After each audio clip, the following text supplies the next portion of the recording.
ఇంకా మంచి హెల్ప్ చేయాలి. ఇంకొకటి అంటే ఆయన చనిపోయి 3 days అవుతుంది. అక్కడ ఫుటేజ్ ఏమైనా ఆ ఫుటేజ్ ఎప్పుడు త్వరగా రిలీజ్ చేయలేదు.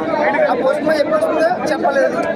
న్యాయం జరగాలి. ఇంకా ఫుటేజ్ వచ్చి ఏం జరిగింది క్లియర్గా జరిగింది అందులో అవుట్లైన్ వస్తుంది కదా, ఎలా జరిగింది చూడండి. తెలంగాణ నుంచి స్టేట్ నుంచి కూడా ప్రతి ఒక్క రాష్ట్రం నుంచి కూడా ఇచ్చారు. వీళ్ళందరికీ కూడా ఒకటే డౌట్, ఎలా జరిగిందని. మరి ఇంతవరకు కూడా రివ్యూ చేయకపోతే ఎలా అండి? ఇంతమంది క్రైస్తవులు అంటే ఒక ఆట బొమ్మలాగే చూస్తారండి. ఆడవాళ్ళు కావచ్చు, మగవాళ్ళు క్రైస్తవులు అంటే చిన్న చూపే. అలా చూపకపోతే మనుషులందరూ సమానమని అందరూ చెప్తారు. ఏదో ఎవరైనా రాస్తారండి, రాత్రి రాసేవాడు కదండి. సమానంగా ఉండాలన్నారని పనిచేయాలని మా ఇప్పుడు ఆంధ్రప్రదేశ్లో అన్యాయం జరిగింది. తెలంగాణ నాయకులు ఏం చేస్తున్నారు? వాళ్ళని యాక్షన్ తీసుకున్నారు. యాక్షన్ తీసుకోవాలి.